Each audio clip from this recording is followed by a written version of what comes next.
नमस्कार दोस्तों, स्वागत है एक नई वीडियो में। बात करने वाले हैं UP triple SC PET exam 2025 का फॉर्म कैसे फिल करेंगे। स्टेप बाय स्टेप मैं आपको एक लाइव फॉर्म फिल करके बताऊंगा ताकि आपको फॉर्म फिल करने में किसी प्रकार की मिस्टेक ना हो। फॉर्म भरने के लिए गूगल में जाएंगे, सर्च करेंगे डीएस हेल्पिंग फॉरएवर, ये वाली वेबसाइट मिलेगी, इसको आपको ओपन कर लेना है। यहाँ देखेंगे लाइव अपडेट में UP triple SC PET exam online form 2025 का ऑप्शन मिल जाएगा। सरकारी नौकरी चाहिए तो पहले पास करो पीईटी, तभी जाके यहाँ पे आपका जो है आगे फ्यूचर में जब भी वैकेंसी निकाली जाएगी ना यूपी ट्रिपल एससी के द्वारा, तो उसमें आप जो है एलिजिबल रहेंगे, फॉर्म को अप्लाई कर पाएंगे। तो आप क्या करेंगे, इसका एंट्रेंस एग्जाम देंगे, स्कोर कार्ड आएगा, उसके आधार पे आगे जब भी बहाली आती है तो आप फॉर्म भरते हैं। चलिए हम इस पे क्लिक करेंगे। मैंने डायरेक्ट लिंक आपको डिस्क्रिप्शन बॉक्स में प्रोवाइड कर दिया है। यहाँ पे आपको इसलिए आना है ताकि आप इस भर्ती के बारे में, इस परीक्षा के बारे में पूरी इंफॉर्मेशन को पढ़ सके।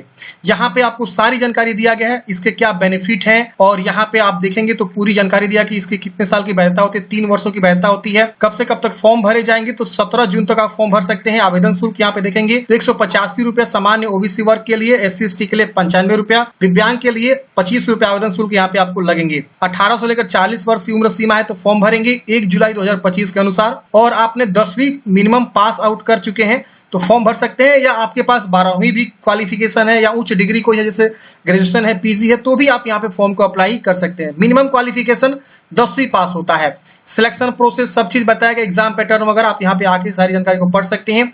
यहाँ पे कुछ FAQ जानकारी है, आप यहाँ पे जो है देख सकते हैं। क्या दूसरे राज्य के लोग फॉर्म भर सकते हैं? जी हाँ दोस्तों, अदर स्टेट वाले भी फॉर्म भर सकते हैं। पीटी क्या है? तो पीटी का मतलब है प्रारंभिक अर्हता परीक्षा। यह उत्तर प्रदेश अधीनस्थ सेवा चयन आयोग द्वारा आयोजित की जाने वाली एक क्वालिफाइंग परीक्षा है जो उत्तर प्रदेश के विभिन्न समूह ग पदों की मुख्य परीक्षा में शामिल होने के लिए अनिवार्य है। पीटी परीक्षा क्यों जरूरी है?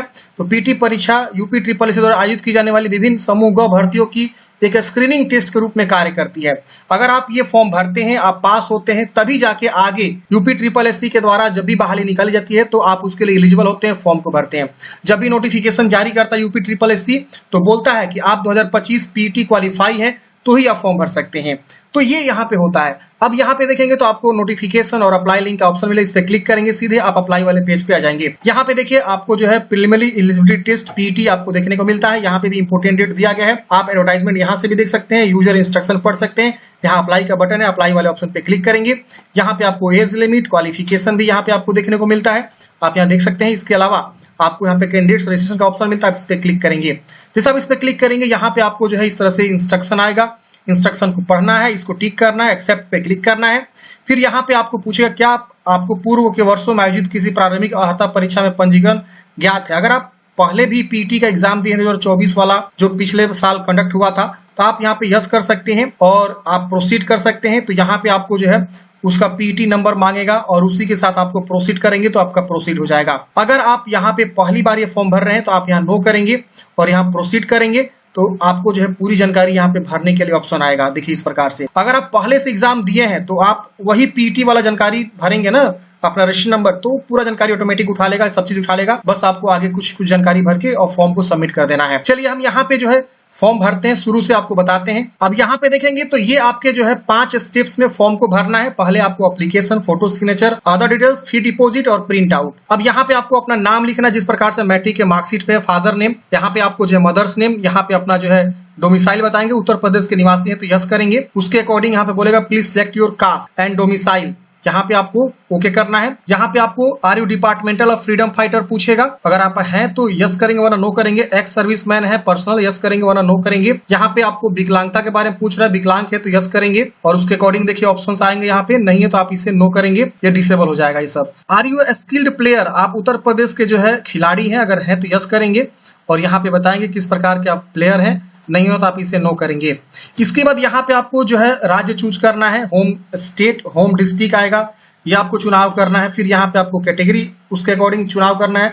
जनरल है तो जनरल में आपसे पूछेगा, ईडब्ल्यूएस है तो ईडब्ल्यूएस में यस करेंगे। और यहाँ बोल रहा है कि आपको जो है ये सब सेवा शर्तें देख सकते हैं, 10% का आरक्षण का लाभ होना चाहिए मिलेगा, आपका वार्षिक आय 8 लाख से कम होना चाहिए, वही ईडब्ल्यूएस के लिए 10% के लिए लाभ ले सकते हैं, यहाँ पे बताया गया है। आप ओके करेंगे और यहाँ पे आपको बताना है डेट ऑफ बर्थ और यहाँ पे आपको बताना है जेंडर और यहाँ पे अपना मोबाइल नंबर, ईमेल आईडी और आप मैरिड हैं कि नहीं मैरिड है, यस नो में आपको बताना है। यहाँ पे एम्प्लॉयमेंट के बारे में पूछ रहा है, अगर आप एम्प्लॉई है उत्तर प्रदेश गवर्नमेंट के तो ये वाला ऑप्शन चूज करेंगे, एक्स एम्प्लॉई है तो ये वाला, और not an employ of Uttar Pradesh, तो ये वाला ऑप्शन चूज करेंगे। अच्छा, अब यहाँ जनरल की मैंने बात किया, SC/ST है तो SC/ST के लिए यहाँ पे देखिए ऑप्शंस खुल के आ रहे हैं इस प्रकार से, आप देख सकते हैं। अगर आप कोई BC है, OBC, तो OBC में आप देखेंगे इस प्रकार से ऑप्शंस खुल के आ रहे हैं।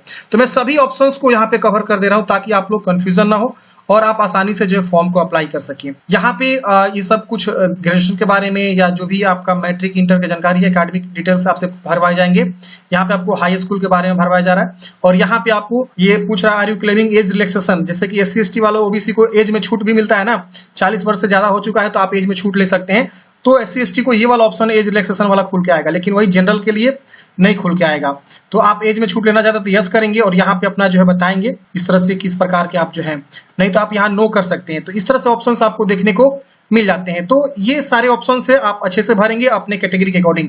अब आते हैं बेसिक एकेडमिक डिटेल्स। तो यहाँ पे आपको हाई स्कूल बताना है, कौन से बोर्ड से आपने हाई स्कूल किया हुआ है, फिर पासिंग ईयर बताएंगे, कौन से ईयर में आपने जो है हाई स्कूल पास आउट किया हुआ है, रोल नंबर क्या है, और परसेंटेज सिस्टम है कि ग्रेड सिस्टम है। परसेंटेज तो परसेंटेज ऑब्टेन्ड मार्क्स आपको बताना है कितना का था। यहाँ पे आपको इधर कुछ नहीं है, आई थिंक इधर परसेंटेज आना चाहिए। और यहाँ पूछ रहा है कि have you completed intermediate examination, अगर आप इंटरमीडिएट एग्जामिनेशन कंप्लीट किए हैं तो इसको टिक करेंगे। तो अब आपको इंटर का बोर्ड के बारे में बताना है और यहाँ पे पासिंग ईयर बताना है कि आप इंटर कौन से ईयर में पास आउट किए हैं, ये भी आपको ऑप्शंस देखने को मिलते हैं। फिर रोल नंबर और परसेंटेज है कि क्या है। तो इस तरह से आप मैट्रिक इंटर की जानकारी भरेंगे। अगर आप सिर्फ मैट्रिक तक पढ़े हैं तो सिर्फ मैट्रिक तक ही जानकारी आप यहाँ पे भरेंगे, बाकी आप छोड़ देंगे। इंटर पढ़े तो इंटर की भी जानकारी आप जरूर भरेंगे। यहाँ पे आपको एडिशनल एकेडमिक डिटेल्स, अगर आपने जो है किसी भी विश्वविद्यालय के द्वारा जो है स्नातक उपाधि आपने ग्रेजुएशन किया हुआ है तो आप यहाँ यस करेंगे और यहाँ पे अपना जो बोर्ड या यूनिवर्सिटी का नाम बता सकते हैं, पासिंग ईयर और सर्टिफिकेट या रोल नंबर या रजिस्टर नंबर आप कुछ भी यहाँ पे दे सकते हैं, इशू डेट और यहाँ पे आपका परसेंटेज है CGPA, उसके अकॉर्डिंग यहाँ पे जानकारी आपको ऑब्टेन्ड मार्क्स और टोटल मार्क्स आपको बता देना है। अगर आपने जो PG भी किया हुआ है तो PG की भी जानकारी यहाँ पे बता सकते हैं यस करके, नहीं किए तो आप इसे दोनों को नो कर सकते हैं। तो ये आपके पास ऑप्शंस है, जो भी आप फॉर्म में देना चाहते हैं जानकारी अपने अकॉर्डिंग देंगे और उसके बाद से कैप्चा कोड भरेंगे, सबमिट करेंगे। सबमिट करते हैं फ्रेंड्स, यहाँ पे आपका जो है एप्लीकेशन कंफर्म हो जाता है, आपको एक रजिस्ट्रेशन नंबर भी मिल जाता है, आप इसे नोट कर लेंगे और थोड़ा सा आप नीचे आएंगे। यहाँ पे देखिए बोला जाता है कि आप अपना रजिस्ट्रेशन नंबर को जरूर नोट कर लीजिए फ्यूचर कम्युनिकेशन के लिए, तो आप इसे नोट जरूर कर लेंगे। और यहाँ पे लास्ट डेट बोला गया कि इससे पहले आपको फॉर्म को सबमिट कर देना है। अब यहाँ पे आपको फोटो सिग्नेचर का ऑप्शन मिलता है, आप इस पे क्लिक करेंगे। यहाँ पे आप देखेंगे तो आपको फोटो अपलोड करना है और सिग्नेचर अपलोड करना है। ध्यान रहे सबका यहाँ पे गाइडलाइंस दिया हुआ है, गाइडलाइंस को अच्छे से पढ़ेंगे, उसके अकॉर्डिंग फोटो सिग्नेचर को अपलोड करेंगे। अब यहाँ पे देखेंगे तो आपको इस प्रकार से जो एक सैंपल दिया हुआ है, आपको जो सिग्नेचर करना है वो आपका हिंदी अंग्रेजी दोनों एक ही में होना चाहिए। मतलब यहाँ पे सिग्नेचर आपको जो है ना ऊपर में अंग्रेजी कर दीजिए, उसके जस्ट नीचे जो है हिंदी में करना है। ये यहाँ देखिए सैंपल दिया, sample image for uploading signature with full name, देख रहे हैं ना। इस तरह से आपको क्या करना, अपना सिग्नेचर को चूज करना है। यहाँ पे गाइडलाइंस पे क्लिक करेंगे तो यहाँ पे देखिए आपको सैंपल वगैरह सब चीज दिया हुआ है, DPI वगैरह भी दिया हुआ है, क्या फाइल साइज होना चाहिए, गाइडलाइंस वगैरह सब चीज अच्छे से दिया हुआ है। आप उसी को ध्यान में रखते हुए अपना यहाँ पे सिग्नेचर को करेंगे। कैपिटल लेटर में सिग्नेचर नहीं करना है, हिंदी वाला आप जैसे करते हैं वो कर लीजिएगा, लेकिन यहाँ पे आपको अंग्रेजी वाला कैपिटल लेटर में नहीं करना है। अभ्यर्थी अपना पूरा नाम अपनी हस्तलिपि में हिंदी में लिखे, अपने नाम के ऊपर हस्ताक्षर करे, उसे स्कैन करे और उसके बाद अपलोड यहाँ पे करना है। यहाँ पे बोला गया है कि 50 से 100 के बीच आपका होना चाहिए, सिग्नेचर आपका 30 से 50 के बीच होना चाहिए। तो ये आपका यहाँ पे चूज करने का ऑप्शन, इस पे क्लिक करेंगे चूज हो जाएगा। और लेटेस्ट रिसेंट जो है आपको फोटो अपलोड करना है और ध्यान रहे गलती नहीं करना है। ये वाला जो गाइडलाइंस है ना कि अपना नाम जो है हिंदी में लिखना है और उसके ऊपर आपको साइन करना है अंग्रेजी में। यहाँ देखिए साफ साफ लिखा हुआ है कि यहाँ पे आप अपना पूरा नाम जो है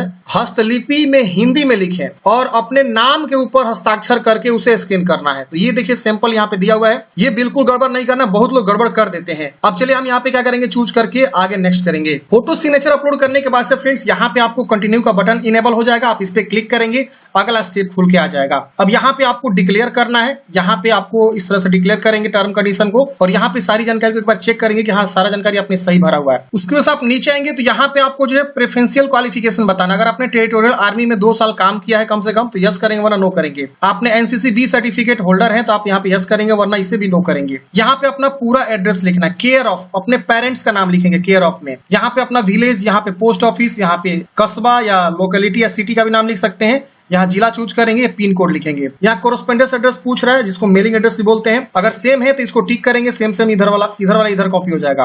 अलग है तो अलग अलग भी आप लिख सकते हैं। फिर यहाँ पे आपको जो है डिक्लेरेशन करना है यस करके, और उसके बाद यहाँ पे आपको प्रीव्यू करना है। प्रीव्यू पे क्लिक करते हैं, यहाँ पे आपका पेज प्रीव्यू आता है। आप अच्छे से जानकारी को वेरीफाई करें कि हाँ सारा जानकारी सही है। कहीं पर अगर गलती लग रहा है तो आप यहाँ पे बैक जाकर सुधारेंगे, वरना इस कैप्चा कोड को भर के सबमिट करेंगे। सबमिट करते हैं आपसे यस कराएगा, आपको ओके करना है। अब अगला स्टेप आपका जो है फी पेमेंट का आएगा। यहाँ पे देखेंगे तो आपको अमाउंट शो करता है कितना रुपया फी लगता है। अब यहाँ पे क्लिक है टू पे रिक्वायर्ड फी पे क्लिक करेंगे।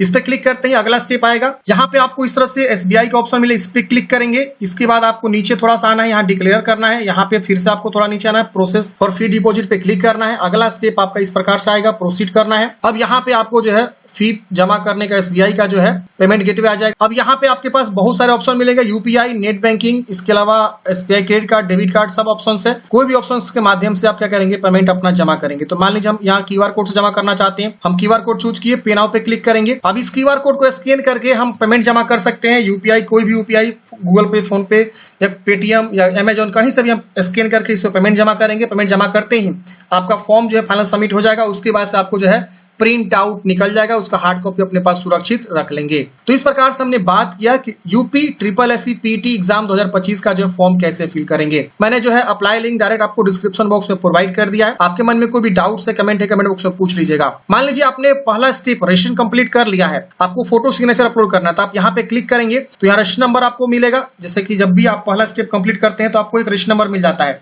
आपको SMS भी आता है। तो रजिस्ट्रेशन नंबर लिखेंगे, डेट ऑफ बर्थ, जेंडर, आप यूपी के निवासी के नहीं, कैटेगरी चूज करके कैप्चा कोड भर के प्रोसीड करेंगे तो वहीं से फॉर्म आपका खुल के आएगा। अगर मान लीजिए आपने फी पेमेंट जमा करना बाकी रह गया तो आप फी पेमेंट पे क्लिक करके अपना जानकारी भर के और फी पेमेंट भी कर सकते हैं लॉगिन करके। तो ये ऑप्शंस यहाँ पे आप देखेंगे एप्लीकेंट सेगमेंट में, तो यहाँ पे आपको देखने को मिलता है बहुत सारा ऑप्शंस।